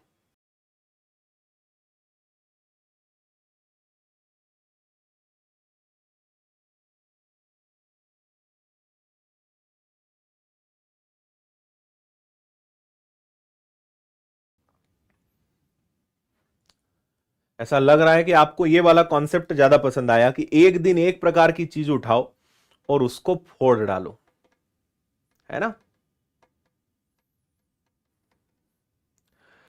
ए अपनी आय का 18% बचाता है। तो देखो, आपको समझाने के लिए लिख रहा हूं मैं कि आय का मतलब क्या होता है? व्यय धन बचत। इनकम का मतलब होता है एक्सपेंडिचर प्लस सेविंग्स। ठीक है भैया, अपनी आय का 18% बचाता है। अब कुछ मानना पड़ेगा, कुछ मानो। तो क्या मानोगे? 100 मानोगे। अपनी इनकम का 18% बचाता है, तो अगर कोई सज्जन 100 में से 18 बचाएगा तो क्या खर्चा 82 का करेगा? 100 में से 18 गया तो बचा कितना? 82। उसकी आय में 41% की वृद्धि हो गई, फिर भी वो उतना ही बचाता है। उसकी इनकम में 41% की वृद्धि हो गई, यानी अब वो 41 रुपए ज्यादा कमाने लगा, लेकिन उसकी बचत, देखो इन्होंने क्या कहा, अभी भी वो उतनी धनराशि बचा रहा है, मतलब उसकी बचत सेम है, यानी बचत में कोई चेंज नहीं आया। तो अगर इधर 41 की वृद्धि करी है, मतलब उसने खर्चे में भी 41 की वृद्धि करी होगी। भाषा को समझो, 50% आंसर है इसका। ठीक है, देखते से उड़ा दोगे आप। फिर से सुनो, आय बढ़ी 41%, बचत बढ़ी ही नहीं, बचत में नो चेंज, जीरो परिवर्तन। तो जो चेंज हुआ वो यही हुआ होगा। तो उसके खर्चे में कितने की वृद्धि हुई? उसके खर्चे में 41 की वृद्धि हुई। किस पर हुई? 82 पर। मल्टीप्लाई बाय 100, गुणा करेंगे 100 का। 41 से ये 2 बार कटेगा, 2 से 50 बार कटेगा। उसने अपने खर्चे में 50% की वृद्धि करी है। 50% इज योर आंसर। बताइए, समझे?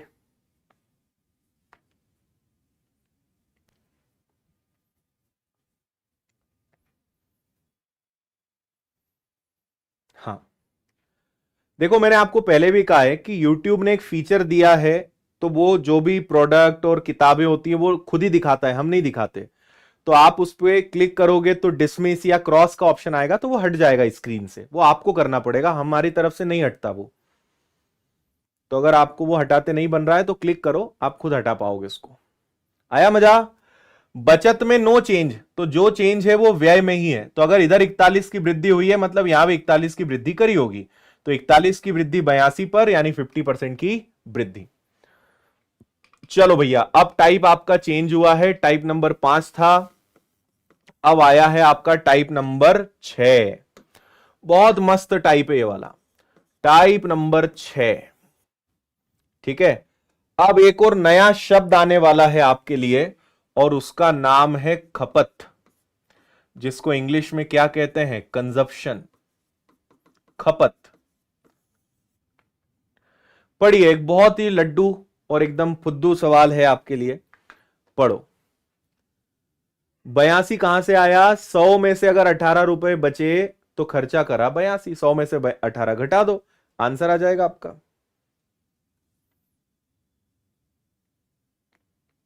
चलो मैं आपको पहले एक छोटी सी अलग चीज दिखाना चाहता था, एक छोटी सी चीज आपको दिखा देता हूं मेरे बाजू में। 3, 2, 1 गो।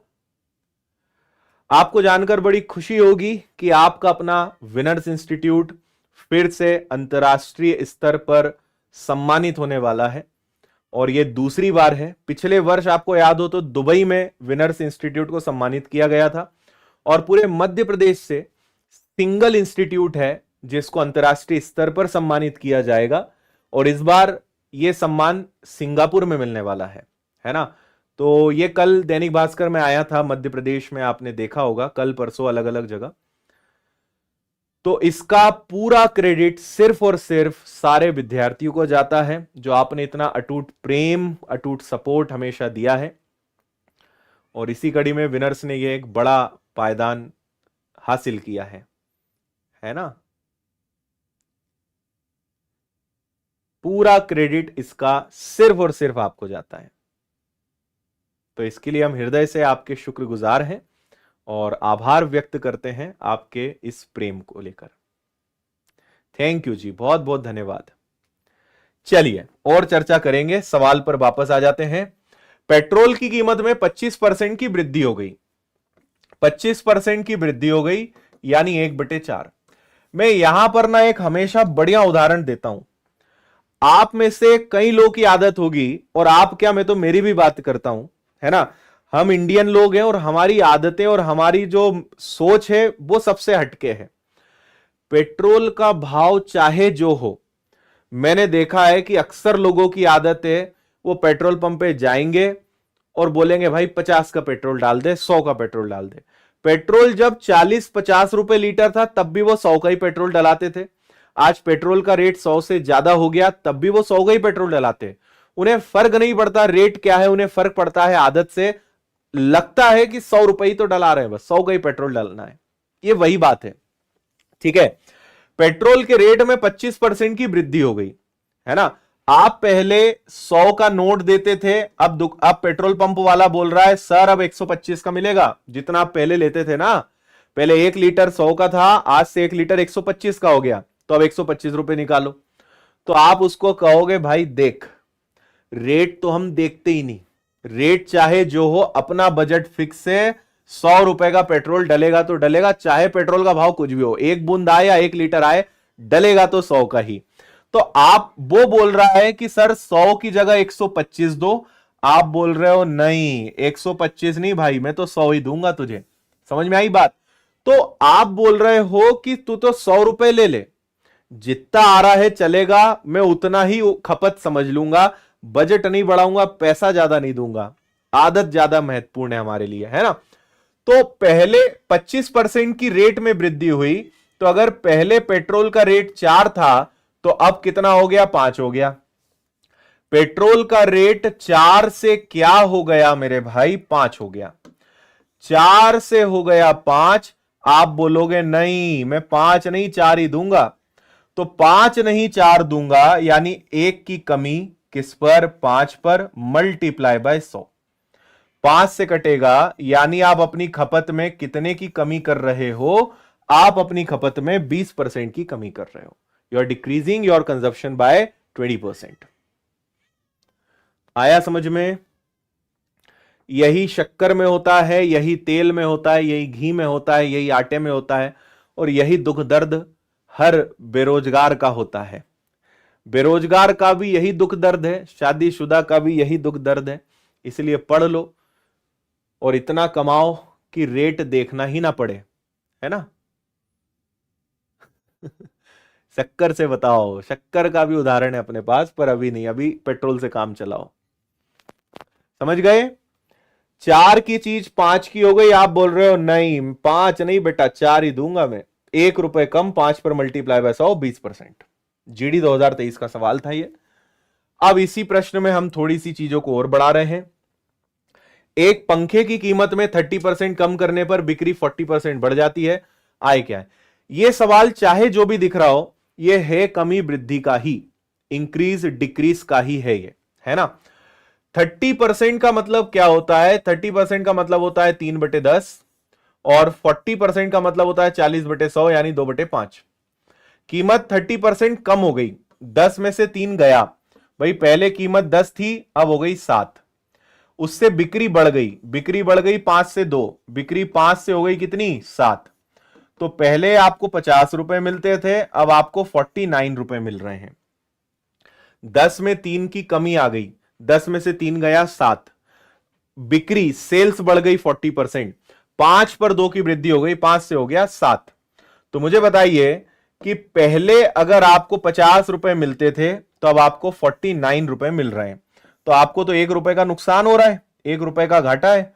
50 पर मल्टीप्लाई बाय 100, 50 से कटेगा 2 बार, 2% की कमी हो गई आपकी इनकम में, आपकी आय में, 2% डिक्रीज। ठीक है भाई, काफी आसान सवाल है। चलिए भैया कुर्सी की पेटी बांध लो अब जरा, और तापमान बढ़ने वाला है। अब इसके आगे जितने भी सवाल आएंगे ना, सब मजेदार आने वाले, खतरनाक आने वाले। देखो मेरे साथ पढ़ो तो टाइम देख के पढ़ा ही मत करो, घड़ी को देखा ही मत करो बार बार, है ना, कितने बज गए, अरे इतने हो गया, उतना हो गया। मजा आ रहा है, सीखने को मिल रहा है, मन लग रहा है, समय नहीं देखना, है ना। समय देखना इस बात की निशानी है कि हमारा मन नहीं लग रहा, और जिस काम में मन ना लगे वो करना ही नहीं चाहिए, है ना। जबरदस्ती क्यों पढ़ना, नहीं पढ़ते बन रहा है छोड़ो, मन लग रहा है तो फिर समय मत देखो, और समय देख रहे हो तो फिर काम ही मत करो। चलो, चावल के मूल्य में 25% की वृद्धि की गई, खपत में कितनी। देखो कभी भी अगर खपत का सवाल पूछा जाए तो इसकी एक बहुत प्यारी ट्रिक है जो मैंने बनाई है, और उस ट्रिक का नाम है मूर्ख। उस ट्रिक का नाम क्या है, उस ट्रिक का नाम है मूर्ख। कभी भी आपसे ऐसे खपत वाले सवाल आए ना कि बताओ खपत में कितने की वृद्धि हुई, खपत में कितने की कमी हुई, ऑलवेज रिमेंबर मूर्ख, है ना। कोई एक व्यक्ति आपको याद आ जाएगा, जैसे मैं मूर्ख कहूंगा आपको किसी का चेहरा याद आ जाएगा, है ना। तो बस उसको याद रख लेना कि जब भी खपत का सवाल आए तो उस व्यक्ति की याद कर लेना है अपने को। अब आपको के जीवन में कौन है मुझे नहीं पता, है ना। अब हम यहां पे मूर्ख का मतलब क्या है, मूर्ख का मतलब है एक तरफ मूल्य और एक तरफ खर्च, ठीक है। जो अनुपात मूल्य और खर्च का होगा वही अनुपात खपत का होगा, है ना। कि खपत पहले क्या थी और खपत अब क्या है। जो अनुपात मूल्य और खर्च का होगा वही अनुपात खपत का होगा। मैं आपको अभी ये बता भी दूंगा कि ये कैसे आया, है ना, वो भी मैं आपको बता रहा हूं, प्रूफ करके भी बताऊंगा कि ये कैसे आया, है ना। मूल्य में 25% की वृद्धि हुई, तो मूल्य भैया 25% बढ़ गया, यानी 125 हो गया। वृद्धि हुई, 100 में 25 जुड़ गया, 125 हो गया। खपत में क्या करें कि खर्च में 40% की कमी आ जाए, कम है, 100 में से 40 गया, यानी कितना आ गया, 60। पहले ट्रिक समझ लो, उसके बाद फिर आपको इसका लॉजिक भी बताऊंगा। और सबसे आसान तरीका बता रहा हूं ऐसे सवालों को करने का, नो कंफ्यूजन, कभी दिक्कत ही नहीं होगी। मूल्य 25% बढ़ गया, खपत 40% कम हो गई। 5 से ये कट गया 25 बार, 5 से ये कट गया 12 बार। तो पहले खपत 25 हुआ करती थी, जो अब कितनी हो गई है, 12। पहले खपत 25 हुआ करती थी, जो अब कितनी हो गई है, 12। 25 से 12 होने का मतलब है 13 की कमी, 13 कम हो गया, किस पर, 25 पर। मल्टीप्लाई बाय 100, मतलब भाई 52% की खपत में क्या है, कमी आई। ये सॉल्व हो गया, खत्म। आया आनंद।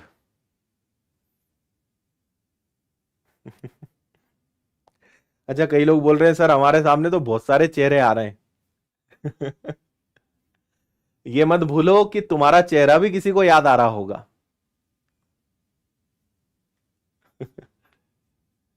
पीडीएफ कैसे मिलेगी मैं बता दूंगा लास्ट में, अभी पढ़ो, जो सामने है उसकी चिंता किया करो। समझ आया। मूल्य में 25% की वृद्धि, खर्च में 60% 40% की कमी। भाई 25 की वृद्धि यानी 100 प्लस 25, 40 की कमी यानी 100 माइनस 40। और जो अनुपात आता है वो एक्चुअल में खपत का आता है, खपत को इंग्लिश में कंजप्शन बोलते हैं। खपत 25 से 12 हो गई, 13 की कमी आ गई, 25 पर मल्टीप्लाई बाय 100, खपत 52% की कमी। मैं आपको बताता हूं कि ये मूर्ख टेक्नोलॉजी आई कहां से है। सुनो, आपको पहले तो यह समझना पड़ेगा यहां पे कि जब भी किसी चीज के मूल्य में आप उसकी खपत का गुणा करते हो तो आपको पता चलता है उसका खर्च। किसी भी चीज के प्राइस में जब आप कंजप्शन का मल्टीप्लाई करते हो तो आपको पता चलता है उसका एक्सपेंडिचर। मैं आपको प्रैक्टिकल बताता हूं, याद रखने में थोड़ा सा आसान हो जाएगा। आप समझिए कि पेट्रोल का रेट है 100 रुपए पर लीटर और हर महीने आपको 5 लीटर लग जाता है, यानी आपका महीने का खर्चा कितना है, 500 रुपए। मूल्य में खपत का गुणा करोगे हमेशा आपको खर्चा मिलेगा। पेट्रोल का रेट है 100, खपत है 5 लीटर, खर्चा कितने का भैया, 500 का। समझ आया सूत्र कैसे बना। अब आपसे अगर कभी खपत पूछ लें तो खपत का फॉर्मूला क्या बनता है, खपत का फॉर्मूला बनता है खर्च और बटे में मूल्य। ठीक है, खपत का फॉर्मूला क्या होगा, मूल्य नीचे चला जाएगा तो खर्च बटे क्या हो जाएगा, मूल्य हो जाएगा। ये ठीक वही बात हो गई। आप याद करो, मैंने कहा कि कोई चीज 125% हो गई। 125% का मतलब क्या हुआ, 125 बटे 100, यानी वो 100 था 125 हो गया। तो खपत का मतलब क्या होगा, खर्च बटे मूल्य, यानी जो नीचे था वो पहले, जो पहले था वो नीचे आ जाएगा और जो अब है वो ऊपर आ जाएगा। तो एक्चुअल में खर्च और मूल्य किसका किसका रोल प्ले कर रहे हैं, खपत का। जो पहले था वो ये अब है। तो जो पहले था भाई 25% की वृद्धि, मैंने कहा कि ये 60 हो गया और ये 125 है, यानी पहले ये 125 था जो अब कितना हो गया है, 60 हो गया है। तो इसलिए ये ट्रिक यहां पे बनी। अभी इतना याद रखो। बाकी अगर आपने मैथ्स फाउंडेशन कोर्स में अगर आप हैं तो मैंने इसको डिटेल में भी बताया है, पूरा सॉल्व करके बताया कि ये कैसे बना है ना। फिलहाल आप इतना याद रखें, मूर्ख याद रखें, काफी है। चलिए, टाइप चेंज फिर से हो चुका है आपका, टाइप नंबर 7, और ये एक बहुत गजब का टाइप है। पढ़ें सवाल को बहुत ही प्रेम से।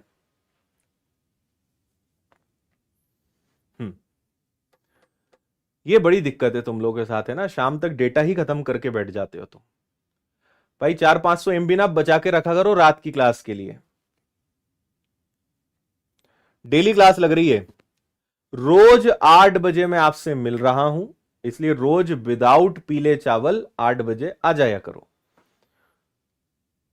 और 1-2 दिन भी आपने क्लास अटेंड कर ली तो फिर आपका मन ही नहीं करेगा कि इसको मिस करें, फिर आपको रोज सारे काम छोड़ के क्लास अटेंड करना ही पड़ेगी, आपका मन कहीं और लगेगा ही नहीं।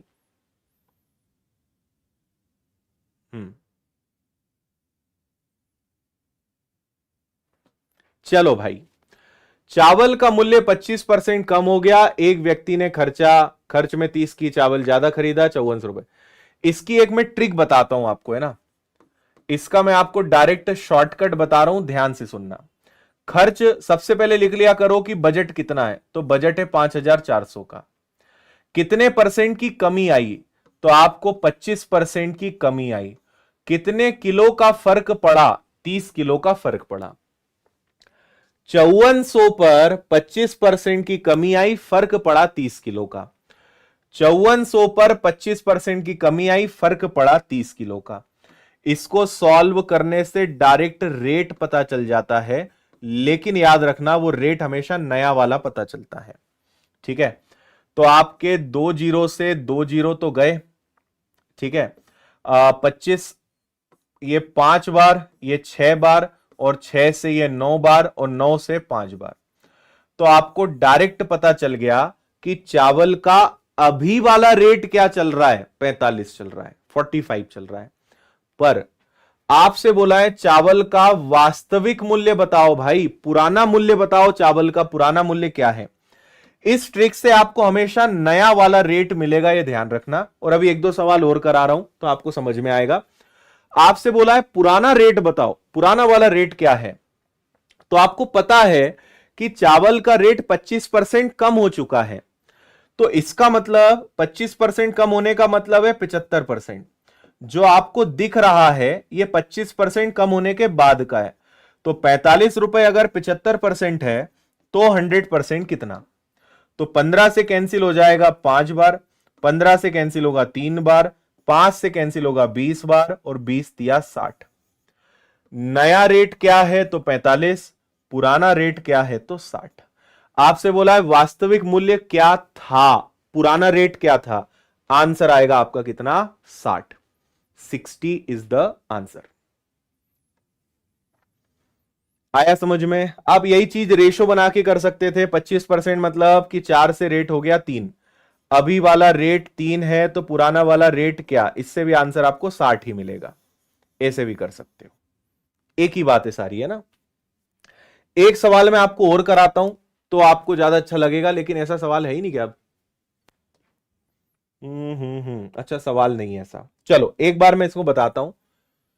समझ गए? 5400 पर 25% की कमी हुई और फर्क पड़ा 30 किलो का, और इस ट्रिक से हमेशा नया रेट मिलेगा, पुराने के लिए थोड़ी सी आपको मेहनत करनी पड़ेगी। क्लियर है बात? चलिए, सॉरी, सवाल नंबर 21। अमित का वेतन अमन के वेतन का 75% है। अमित के वेतन में 40% की वृद्धि हुई, अमन के वेतन में 10% की वृद्धि हुई। अमन का नया वेतन, देखो भैया क्या है अमित और अमन का। अमित का वेतन, अमित का जो वेतन है वो अमन के वेतन का 75% है। अमन का 75% है, तो मान लो कि इसकी इनकम 100 है तो इसकी 75 होगी। यही तो लिखा है ना, अमित का वेतन अमन का 75% है। अमित के वेतन में 40% की वृद्धि हो गई भैया। अमित का वेतन 40% बढ़ गया। 75 का 40% कितना होता है? 30 होता है। तो इसका वेतन 30 बढ़ गया, यानी ये सज्जन अब कितना कमाने लगे? ये 105 कमाने लगे। अमन के वेतन में 10% की वृद्धि हुई, तो 100 का 10% 10 ही होगा, मतलब ये अब कितना कमाने लगे? 110 कमाने लगे। अमन का नया वेतन अमित के वेतन से कितना ज्यादा है? अमन का नया वेतन इससे कितना ज्यादा है? इससे ज्यादा है 5। किससे? अमित से, मल्टीप्लाई बाय 100। तो 5 से ये कटेगा 21 बार। 21 का 5 गुना तो ज्यादा हो जाएगा, 21 इंटू 4 84, 4 दशमलव कुछ कुछ, और 4 दशमलव कुछ कुछ मतलब ए आपके प्रश्न का आंसर होगा। बहुत ही आसान सवाल निकल गया है तो, है ना भाई। इसका 75% है, ये 75 कमाता है तो ये 100। इसकी इनकम 40% बढ़ी, 75 का 40% 30 बढ़ के 105 हो गया। इसकी इनकम 10% बढ़ी, 110। इसकी इनकम इससे कितनी ज्यादा है? 5 ज्यादा, 105 से मल्टीप्लाई बाय 100, 4 दशमलव समथिंग समथिंग। चलिए, फिर से आपका टाइप चेंज हुआ है। यह है हमारा टाइप नंबर 8। पढ़िए सवाल को बड़े ही प्रेम से। ए, बी और सी के वेतन का अनुपात 2 3 4 है। उनके वेतन में 30%, 20%, 10% की वृद्धि हो गई। नया अनुपात क्या है? बहुत ही आसान सवाल है सीपीओ का। ए का वेतन, बी का वेतन, सी का वेतन कितना है? 2, 3 और 4। इसका वेतन 30% बढ़ गया, यानी 130 हो गया। इसका वेतन 20% बढ़ गया, 120 हो गया। 10% बढ़ गया, 110 हो गया। इतना समझ में आया? मैंने तीनों में परसेंटेज नहीं लगाया क्योंकि परसेंटेज तीनों में कॉमन निकल जाएगा, तो परसेंटेज को छोड़ दो। 30%, देखो हम जानते हैं हर चीज 100% होती है। 30% बढ़ गया मतलब 130 हो गया। 20% बढ़ गया मतलब 120 हो गया। 10 बढ़ गया तो ये, बस इसको सॉल्व कर लो। तो 0 0 और 0 तो गया। 13 का दुगना हो गया, सबको 2 से उड़ाते, 2 गया, 2 से कट गया 6 बार, 2 से कट गया 2 बार, तो यहां पे बचा ओनली 13। यहां पे बचा 6 तिया 18, और यहां पे बचा 11 दूनी 22। तो 13, 18 और 22 ये उनका नया अनुपात है। सी आपके प्रश्न का आंसर है। सी इज द राइट आंसर। ठीक है,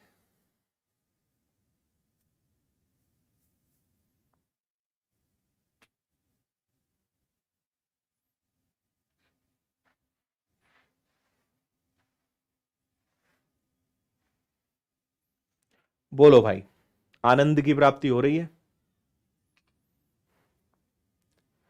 ये इसी टाइप का सवाल है, ये भी एक है, ये भी एक है। चलो, ये सवाल हमारा लास्ट रहेगा, इसको और कर लेते हैं। और अभी 2-3 टाइप बचे हैं, किसी दिन हम फिर से एक आय व्यय बचत का पार्ट 2 लेकर आएंगे और आपको और अच्छे अच्छे सवाल अभी करा देंगे। अभी तो बचा है, लेकिन हर टाइप करना भी जरूरी है ना। इस सवाल को और कर लेते हैं। ए की आय बी का 80% है। देखो, एक ए लिख लो, एक बी लिख लो, फिर 3 चीजें लिख लो। एक हो गया आय, एक हो गया व्यय, और एक हो गई बचत। ठीक है, ए की आय बी का 80% है। इसमें पूरा कनेक्टिविटी वाला क्वेश्चन है। सवाल ढंग से पढ़ोगे एक बार में कनेक्ट कर लोगे, ढंग से नहीं पढ़ोगे निपट सुलझ जाओगे, है ना। ए की आय बी का 80% है, ए का व्यय बी के व्यय का 60% है, ए की आय बी के व्यय का 90% है। ये लाइन है भाई सबसे काम की और सबसे पहली। ए की आय बी का 90% है। मैं क्या करूंगा,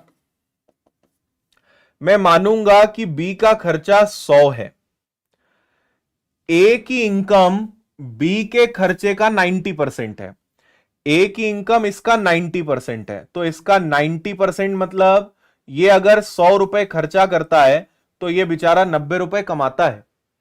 100 का 90% है, ठीक है। ए का व्यय बी का 60% है, ए का खर्चा बी के व्यय का। मैंने इसी को क्यों चुना, क्योंकि इसी से ए की इनकम आ रही है और इसी से ए का खर्चा भी आ रहा है। इसी से दोनों चीजें कनेक्ट है। देखो, बी के व्यय का, बी के व्यय का, बी के व्यय से दो चीज जुड़ी हुई है। तो मैंने पहले बी का व्यय तय कर लिया कि पहले बी का व्यय पता लगाते हैं, इसलिए बी का व्यय हमने क्या ले लिया, 100। तो ए की इनकम खर्चे का 90% है, 100 का 90% 90 है, और ए का व्यय बी का 60% है, इसका 60% यानी 60। तो ए का तो पूरा हिसाब किताब ही हो गया, 90 कमाता है, 60 खर्चा करता है, तो बचाता कितना है भैया, 30। अब आते हैं पहली लाइन पे। ए की इनकम बी का 80% है, बी का 80% यह है, बी का 80% ए की इनकम है यानी 90 है। बी की जो भी इनकम है उसका 80% 90 है। तो 80 का भाग देके 100 का गुणा कर देते हैं, 90 में 80 का भाग देके 100 का गुणा कर देते हैं। तो 8 एकम 8 एकम 8 दूनी 8 पंजे। एक बार आप देख के बताओ कि क्या 112.5 आएगा। ठीक है, 112.5 आ जाएगा। 90 80 बटे 100 यानी 112.5। तो भाई 112.5 में से 100 गया यानी 12.5। तो हमारे ए वाले भाई साहब 30 रुपए बचाते हैं और बी वाले भाई साहब इतना कमाने के बाद भी 12.5 रुपए बचा पाते हैं। इनको और शॉर्ट कर लेते हैं। ठीक है, आप इसको उड़ा दो 25 से 5 बार और 25 से 12 बार। अब क्या पूछा है, ए की बचत बी से कितनी अधिक है, ए की बचत इससे कितनी ज्यादा है, जिससे से लगता है आज ये तो सीख ही गए होगी नीचे किसको रखना है, बी से, है ना। ए की बचत बी से कितनी ज्यादा है, कितनी ज्यादा है, 7। किससे, बी से, मल्टीप्लाई बाय 100। 5 से कटा 20 बार, 7 दूनी 14, 140% आपका आंसर है। 140% इज द राइट आंसर। आया समझ में, क्लियर। 100 माना तो 90% ये, 60% ये, तो ये दोनों चीजें तो कनेक्ट हो गई। और आपसे कहा है कि ए की इनकम इसका 80% है, बी का 80% ए है। तो हल करा तो पता चला कि बी उस हिसाब से ये है, 90 में से 60 गया 112 5 में 100 गया। इनको हमने और सॉल्व किया तो इसकी बचत 12 है। कितनी ज्यादा है? 7 ज्यादा है 5 से, यानी 140% ज्यादा है। आया मजा? चलिए, तो मुझे लगता है कि आज के लिए इतना पर्याप्त है। कल हम इसके आगे फिर मुलाकात करेंगे। कल का टॉपिक क्या है? आज की क्या पीपीटी गड़बड़ हो गई? तो मैं एक बार जरा चेक कर लेता हूं। आपको पता है कि रोज हम 8 बजे मिलेंगे, इसमें कोई संदेह होना ही नहीं चाहिए। और रोज हम एक चीज उठाएंगे, इसकी पीडीएफ भी आप डाउनलोड कर लेना। मैं क्लास खत्म होने के 2 मिनट के अंदर आपको शेयर कर दूंगा। मैं बस ये देख लूं कि कल का अपना क्या टाइप है। हाँ, कल हमारी क्लास है घातांक और करनी की। कल हम क्या पढ़ेंगे? रोज रात 8 बजे आपको आना है, मतलब आना है। और कल हमारा टारगेट है घातांक और करनी उठाने का, सर्ड्स एंड इंडाइसिस करने का। तो कल 8 बजे हम इसमें मिलेंगे। और टेलीग्राम पे आप जाइए, टेलीग्राम पे सर्च करेंगे आप द विनर्स इंस्टीट्यूट। ठीक है, द विनर्स इंस्टीट्यूट आप लिखिएगा तो लगभग 6,25,000 से ज्यादा विद्यार्थियों का परिवार है। इससे जुड़िएगा, रोज पीडीएफ आपको यहीं मिलेगी। क्लास इसके डिस्क्रिप्शन में लिंक्स है, वहां पे आपको मिलेगा, है ना। तो जाते जाते लाइक के बटन को दबाते हुए जाइएगा। सेशन एंड होने के बाद आज का सेशन कैसा लगा जरूर बताइएगा। और कल घातांक करनी में भी अपनी उपस्थिति लगा लेनी है। 8 बजे विदाउट बुलावा आ जाना है आपको। ठीक है, मजा आया? और जो एप्लीकेशन पर पढ़ते हैं, सुबह 9 बजे कल से प्रॉफिट एंड लॉस चालू हो रहा है भाई मैथ्स फाउंडेशन में। मैथ फाउंडेशन लाभ हानि कल से शुरू कर रहे हैं एप्लीकेशन पर, तो वहां आ जाना। और कल शाम को एडवांस में बहुपद चालू हो रहा है, तो अपने अपने बैच के हिसाब से नए चैप्टर में कल एप्लीकेशन पे दोनों समय पे नए नए चैप्टर चालू हो रहे हैं, तो उसमें भी आप आइए, है ना। और अगर आपको कंप्लीट मैथ्स पढ़ना है तो मेरा मैथ्स फाउंडेशन का कोर्स आप ले सकते हैं विनर्स की एप्लीकेशन से। आप मेरी मैथ्स की किताबें ले सकते हैं विनर्स पब्लिकेशंस ऐप से। सभी लिंक्स डिस्क्रिप्शन में है। तो बहुत बहुत धन्यवाद आप सभी का। जय हिंद, शुभ रात्रि, अपना ध्यान रखें, खुश रहें, मस्त रहें, मुस्कुराते रहिए। जय हिंद।